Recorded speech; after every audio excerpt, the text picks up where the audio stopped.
Helicopter দুর্ঘটনায় নিহত ইরানের প্রেসিডেন্ট ইব্রাহিম রাইসি এবং তার সঙ্গীদের জানাজায় অংশ নিয়েছে 10 লাখ মানুষ। এ জানাজায় ইমামতি করেছেন ইরানের সর্বোচ্চ নেতা আয়াতুল্লাহ সৈয়দ আলী খামেনি।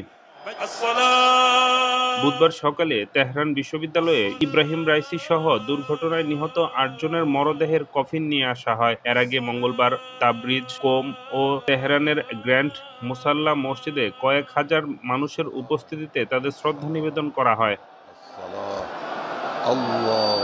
জানাজায় উপস্থিত ছিলেন ফিলিস্তিনি প্রতিরোধ আন্দোলন হামাসের রাজনৈতিক ব্যুরো প্রধান ইসমাইল হানিয়া এবং লেবানিজ হিজবুল্লাহ প্রতিরোধের deputy secretary general Sheikh Naim Kashem সহ ইসরায়েলের বিরুদ্ধে প্রতিরোধের অক্ষের নেতারা। এছাড়া বিভিন্ন দেশের নেতা, রাষ্ট্রপতি, রাষ্ট্রদূত এবং আন্তর্জাতিক ব্যক্তিরাও জানাজায় অংশ নেয়।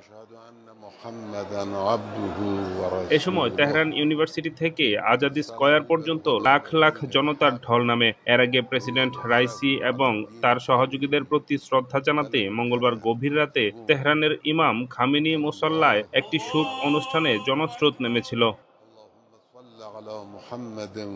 গত সোমবার সকালে ইরান সরকার আনুষ্ঠানিকভাবে হেলিকপ্টার দুর্ঘটনায় প্রেসিডেন্ট ইব্রাহিম রাইসি এবং পররাষ্ট্রমন্ত্রী আমির আবদুল্লাহিয়ানের নিহতের বিষয়টি নিশ্চিত করে। ওই দুজন ছাড়াও পূর্ব আজারবাইজান প্রদেশের গভর্নর মালেক রহমাতি, তাবরিজের জুমার নামাজের খতিব আল কাশেম এবং আরও কয়েকজন সেই হেলিকপ্টারের আরোহী ছিলেন।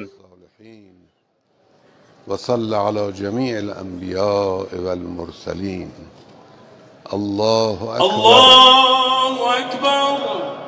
اللهم اغفر للمؤمنين والمؤمنات والمسلمين والمسلمات الأحياء منهم والأموات تابع لهم بيننا وبينهم بالخيرات إنك مجيب الدعوات إنك قاضي الحاجات إنك على كل شيء قدير. ডেস্ক রিপোর্ট, নতুন সময়।